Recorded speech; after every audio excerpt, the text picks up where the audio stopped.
Tu te réveilles. Un matin comme les autres, penses-tu. La lumière filtre à travers les rideaux et tu entends les bruits familiers de ta rue. Mais aujourd'hui n'est pas un jour ordinaire. Quelque part, dans un bureau aux vitres teintées, surplombant une métropole, ton nom vient d'être prononcé. Un homme que tu n'as jamais rencontré a posé son doigt sur ton existence. Et cette décision va tout changer. Imagine, ton téléphone sonne, un numéro inconnu. Normalement, tu l'ignorerais, mais quelque chose te pousse à répondre. Une voix grave, professionnelle. « Bonjour, je représente Monsieur Laurent Mercier. Il souhaiterait vous rencontrer. Une voiture vous attend en bas de chez vous dans 1 heure. » Tu demandes des explications, mais ton interlocuteur raccroche déjà. Laurent Mercier. Ce nom résonne dans ton esprit. L'homme d'affaires visionnaire dont les entreprises transforment des industries entières. Sa fortune est estimée à plusieurs milliards. Ses apparitions publiques sont rares, ses décisions scrutées par les médias du monde entier. Et il te demande, toi, de venir le rencontrer. Ton cœur s'accélère. Est-ce une blague, une erreur, ou peut-être quelque chose que tu as toujours su au fond de toi allait arriver? Ce scénario semble tout droit sorti d'un film. Pourtant, à travers l'histoire, des rencontres improbables entre des personnes ordinaires et des êtres d'exception ont changé des destins. Des vies ont basculé en un instant. Des potentiels cachés ont été révélés. Et si c'était ton tour? Je vais te révéler aujourd'hui pourquoi certaines personnes sont choisies par des mentors puissants, pourquoi ces rencontres ne sont jamais le fruit du hasard, et comment tu peux te préparer à saisir cette opportunité quand elle se présentera. Car oui, elle se présentera. Pour certains d'entre vous qui m'écoutez maintenant, elle s'est déjà manifestée, mais vous ne l'avez pas reconnue. Tu vois, quand un milliardaire, un guide spirituel ou un maître dans son domaine choisit quelqu'un pour le prendre sous son aile, ce n'est jamais par charité. C'est une reconnaissance de quelque chose que cette personne porte en elle, souvent invisible aux yeux du monde, parfois même à ses propres yeux, mais pas aux yeux de celui qui sait voir. Dans les anciennes traditions, on parlait d'élection. Être élu signifiait être reconnu par une force supérieure pour accomplir une mission particulière. Aujourd'hui, cette élection prend d'autres formes, mais l'essence reste la même. Tu es choisi non pas pour ce que tu as, mais pour ce que tu es, pour ce potentiel qui dort en toi et qui attend d'être éveillé. Laisse-moi te raconter l'histoire de Thomas. Thomas travaillait comme serveur dans un restaurant de Manhattan. Un soir, il servait une table discrète au fond de la salle. Un homme d'une 60aine d'années dînait seul, observant silencieusement les autres clients. Thomas remarqua qu'il lisait un livre que lui-même venait de terminer, un ouvrage obscur sur la philosophie orientale. Il se permit un commentaire. La conversation s'engagea. 2 semaines plus tard, Thomas recevait un appel. L'homme du restaurant était William Foster, un investisseur légendaire de Wall Street. Il lui proposait un poste dans son équipe rapprochée. Pas pour ses connaissances en finance, que Thomas ne possédait pas, mais pour sa façon de voir le monde. Aujourd'hui, Thomas dirige un fonds d'investissement éthique qui transforme des communautés entières. Cette histoire n'est pas unique. Elle se répète constamment sous différentes formes. Le maître qui reconnaît un talent brut dans un apprenti. Le mentor qui tend la main à celui ou celle qui incarne ses valeurs profondes. Le guide qui apparaît précisément quand l'élève est prêt. Mais pourquoi toi? Qu'est-ce qui, dans ton essence, pourrait attirer l'attention d'une personne d'exception? La réponse est souvent là où tu ne regardes pas. Les personnes véritablement puissantes, celles qui ont transcendé le simple succès matériel, recherchent des qualités rares. Elles ne s'intéressent pas à tes diplômes, à ton statut social ou à ton compte en banque. Elles cherchent l'authenticité dans un monde d'apparence. Elles cherchent le courage tranquille, celui qui ne se vante pas mais qui agit selon ses convictions. Elles cherchent cette flamme intérieure qui ne s'éteint jamais, même quand tout semble perdu. J'ai eu l'occasion de côtoyer certains de ces individus extraordinaires, ces mentors qui changent des vies, et j'ai observé leurs critères de sélection. Ce qu'ils voient, ce sont des signes subtils que la plupart des gens ignorent. La façon dont tu réagis face à l'adversité. Ta capacité à rester fidèle à tes valeurs quand personne ne regarde. Cette qualité d'attention que tu portes aux détails que d'autres jugent insignifiants. Peut-être penses-tu que ta vie est ordinaire, que rien en toi ne pourrait susciter un tel intérêt. Détrompe-toi. C'est souvent dans les existences apparemment banales que se cachent les plus grands potentiels inexploités. Le diamant brut ne ressemble en rien au joyau étincelant qu'il deviendra. Mais celui qui connaît sa vraie nature peut voir au-delà de la surface. Tu as probablement déjà ressenti cette impression d'être différent, de porter en toi quelque chose que tu n'arrives pas à exprimer pleinement. Ce sentiment que ta vie actuelle est comme un vêtement trop étroit, qui ne correspond pas à qui tu es vraiment. Cette intuition n'est pas une illusion. C'est la reconnaissance de ton propre potentiel qui cherche à s'exprimer. Maintenant, revenons à cette voiture qui t'attend, à cette rencontre improbable avec quelqu'un qui pourrait changer le cours de ta vie. Comment te prépareras-tu? Que diras-tu? Comment sauras-tu si cette opportunité est authentique ou si elle cache autre chose? La première vérité que tu dois comprendre est que cette rencontre n'est pas le début, mais la confirmation d'un chemin que tu as déjà commencé à parcourir. Même si tu n'en es pas conscient, tes choix, tes aspirations, tes valeurs ont créé une empreinte énergétique unique. Cette empreinte est comme un signal que certaines personnes peuvent percevoir. Dans les traditions anciennes, on parlait de résonance. Deux âmes qui vibrent à des fréquences compatibles finissent par s'attirer mutuellement. Ce n'est pas de la magie, c'est une loi naturelle. Comme deux diapasons accordés sur la même note, vous vous reconnaissez à un niveau qui dépasse les apparences. Prenons l'exemple de Marie. Enseignante dans une école défavorisée, elle consacrait son temps libre à développer des méthodes d'apprentissage innovantes pour ses élèves en difficulté. Un jour, elle reçoit un email d'une fondation éducative créée par une entrepreneuse technologique. On l'invite à présenter son travail. Marie ne comprend pas comment on a pu entendre parler d'elle. La réponse est simple. Son engagement authentique a créé des ondulations. Un parent d'élève travaillait pour cette fondation. Il a parlé de cette enseignante extraordinaire qui transformait des vies sans aucune reconnaissance. La résonance avait opéré. Tu dois comprendre que ces rencontres déterminantes ne surviennent pas par hasard. Elles sont la manifestation visible d'un alignement invisible. Et cet alignement commence toujours par une chose, ton engagement envers ta vérité la plus profonde. Les personnes d'exception qui pourraient te choisir comme protégé ne cherchent pas la perfection. Elles cherchent l'authenticité. Elles cherchent ceux qui, malgré leurs doutes et leurs peurs, avancent sur leur chemin avec intégrité. Elles cherchent ceux qui sont restés fidèles à leur lumière intérieure, même quand le monde leur disait de l'éteindre. Peut-être as-tu l'impression que ta vie actuelle ne reflète pas cette grandeur dont je parle. Peut-être te sens-tu piégé dans une existence qui ne te ressemble pas. C'est précisément dans ces moments de dissonance que le potentiel de transformation est le plus grand. C'est quand tu ressens ce décalage entre qui tu es vraiment et la vie que tu mènes que tu es le plus réceptif à l'appel. Je vais maintenant te partager quelque chose que peu de gens comprennent vraiment. Les grands mentors, les véritables maîtres, ne cherchent pas à te transformer en une version d'eux-mêmes. Ils cherchent à t'aider à devenir la version la plus authentique de toi-même. Ils ne veulent pas te modeler, mais révéler ce qui est déjà là. Quand Laurent Mercier ou quelqu'un comme lui t'envoie ses hommes, ce n'est pas pour t'imposer sa vision. C'est parce qu'il a reconnu en toi quelque chose qui résonne avec sa propre quête. Les véritables relations mentor-disciple sont toujours fondées sur cette reconnaissance mutuelle. Tu te demandes peut-être, comment puis-je attirer l'attention d'une telle personne? Comment puis-je être choisi? La réponse pourrait te surprendre. Tu n'as pas besoin de chercher à être remarqué. Tu as besoin de devenir remarquable. Et la seule façon de devenir remarquable est de vivre en accord avec ton essence la plus profonde. Laisse-moi te raconter l'histoire de Sarah, avocate brillante. Dans un grand cabinet, elle gagnait très bien sa vie mais se sentait profondément insatisfaite. Un jour, elle décide de défendre pro bono une communauté menacée d'expulsion par un grand groupe immobilier. Ses collègues la jugent folle de risquer sa carrière pour une cause perdue, mais Sarah suit son intuition.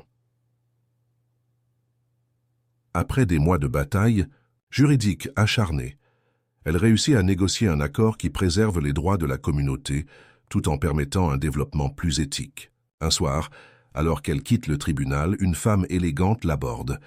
Elle se présente comme la directrice d'une fondation internationale de défense des droits humains. « Nous vous observons depuis quelque temps, lui dit-elle. Votre approche est exactement ce que nous recherchons. » Sarah n'avait jamais cherché à attirer l'attention.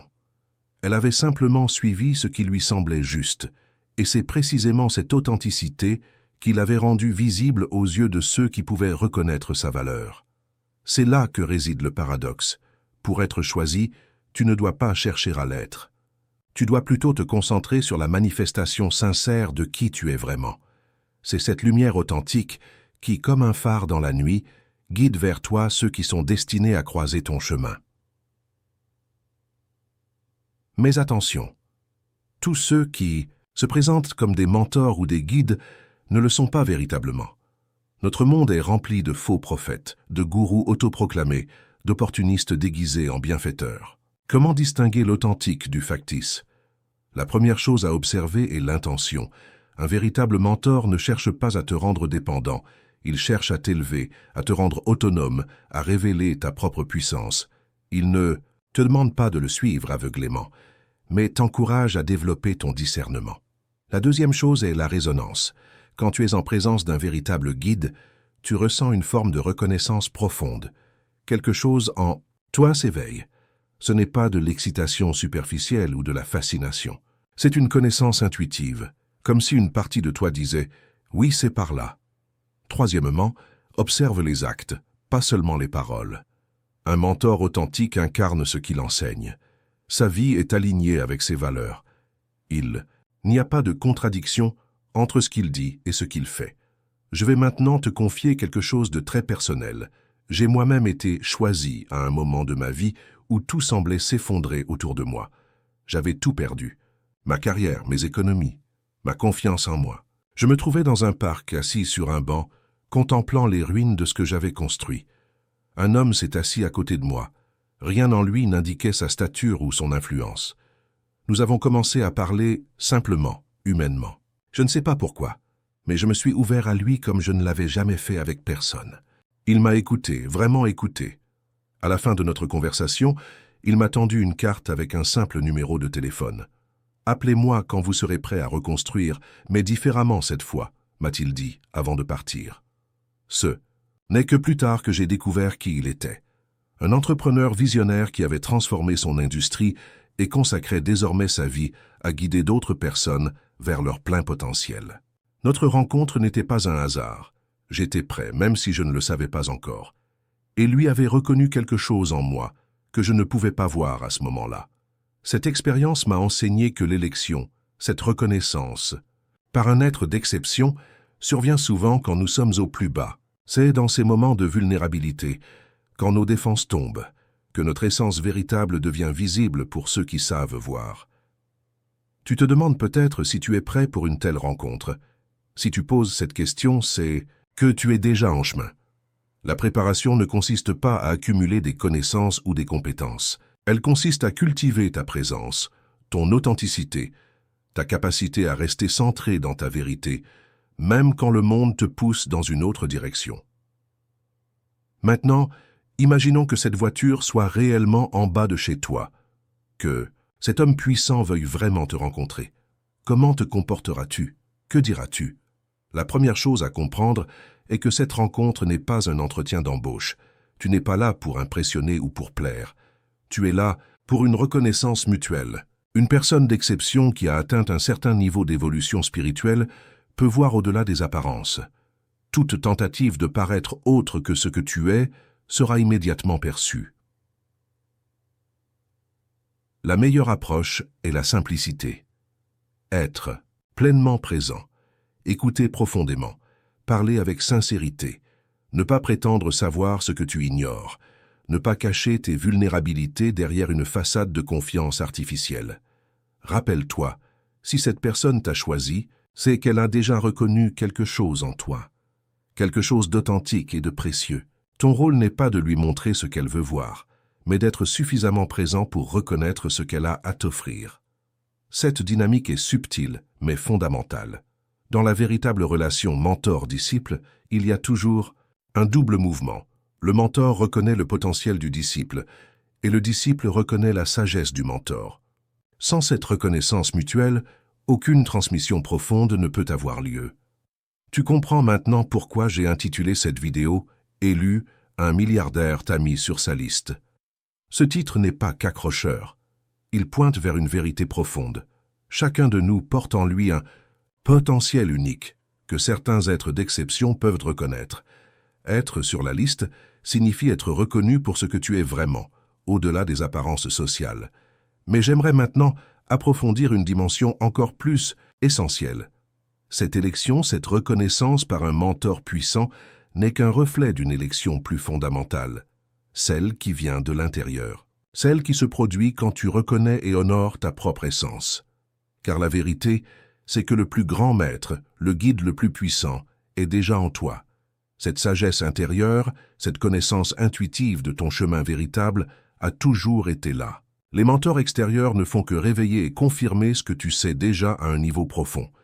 C'est pourquoi les rencontres déterminantes avec des guides exceptionnels semblent si familières malgré leur caractère extraordinaire. Ce n'est pas une découverte, mais une reconnaissance. Une partie de toi dit « Ah, enfin, je t'attendais ». Cette compréhension change tout. Tu n'es plus dans une posture de dépendance ou d'attente passive. Tu deviens acteur de ton propre éveil.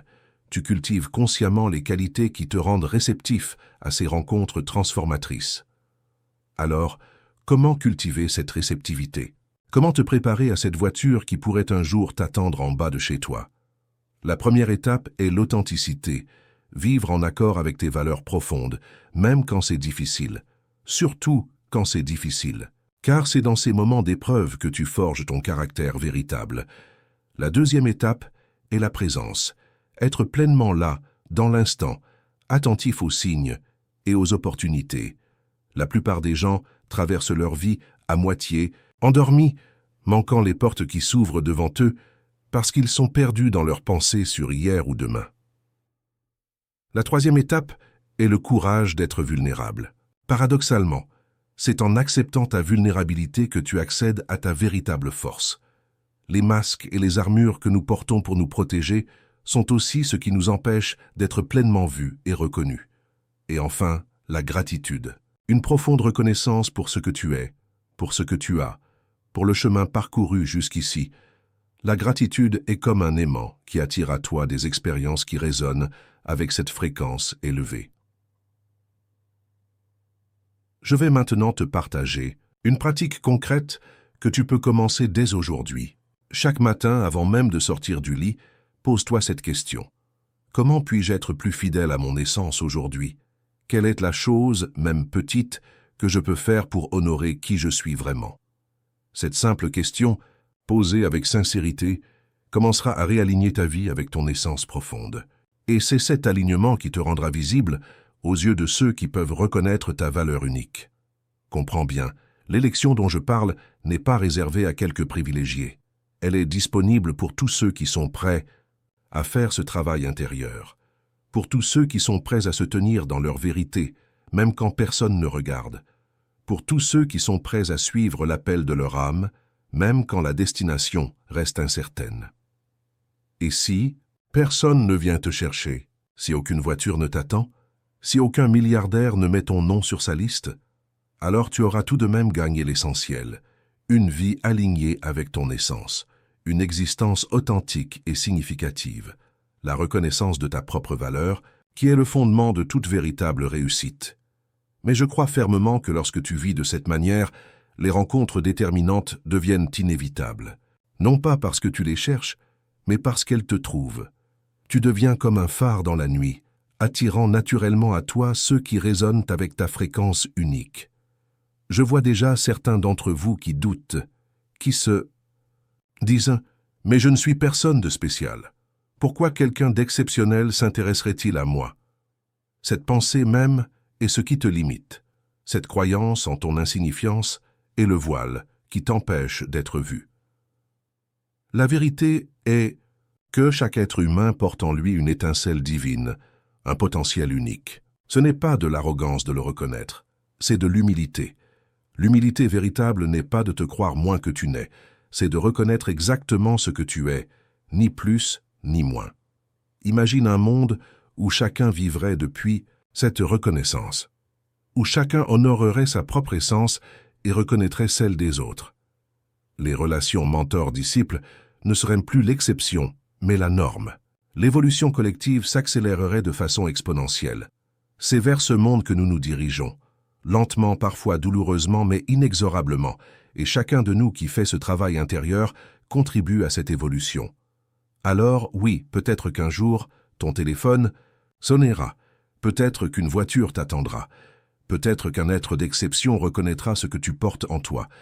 Mais n'attends pas ce moment pour commencer à vivre depuis ton naissance. Commence maintenant. Car c'est dans ce mouvement, même que réside la véritable élection. Je voudrais terminer par une histoire, celle d'un jardinier qui cultivait des fleurs extraordinaires.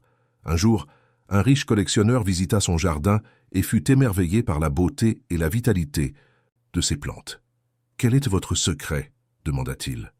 Le jardinier sourit. « Je n'ai pas de secret. J'écoute simplement chaque plante. Je lui donne ce dont elle a besoin pour devenir pleinement elle-même. » Le collectionneur lui offrit une somme considérable pour venir travailler dans sa propriété. Le jardinier accepta, non pour l'argent, mais parce qu'il sentait que c'était le prochain pas sur son chemin. Des années plus tard, ce jardinier devint un maître reconnu dans son art, formant des générations de jardiniers à cette approche respectueuse du vivant. Cette histoire illustre parfaitement ce que je t'ai partagé aujourd'hui. Le jardinier ne cherchait pas la reconnaissance. Il suivait simplement son chemin avec intégrité et amour. Et c'est précisément cette authenticité qui a attiré à lui l'opportunité qui allait amplifier son impact. Tu es comme ce jardinier. Tu as un don unique à offrir au monde. Peut-être ne l'as-tu pas encore pleinement reconnu. Peut-être doutes-tu encore de sa valeur. Mais quelque part, quelqu'un voit ce que tu ne vois pas encore. Quelqu'un reconnaît ce potentiel qui attend d'être pleinement exprimé. Reste fidèle à ton essence, cultive ton jardin intérieur, et quand le moment sera venu, quand la voiture attendra en bas de chez toi, tu seras prêt. Non pas parce que tu te seras préparé pour cette rencontre spécifique, mais parce que tu te seras préparé à être pleinement toi-même. C'est la promesse que je te fais aujourd'hui, et c'est une promesse que je peux tenir parce qu'elle ne dépend pas de moi, mais de toi, de ta volonté de vivre en accord avec ta vérité la plus profonde, de ton courage d'être authentique dans un monde qui encourage la conformité, de ta détermination à suivre l'appel de ton âme, même quand le chemin semble incertain. Tu es déjà sur la liste. Tu as toujours été sur la liste. Maintenant, il est temps de te reconnaître toi-même. Ne manque pas notre prochaine vidéo, qui apparaît sur ton écran maintenant. Clique sur la carte et découvre une révélation encore plus profonde sur ton chemin unique. Ce prochain message pourrait être exactement ce dont tu as besoin pour franchir le seuil qui t'attend.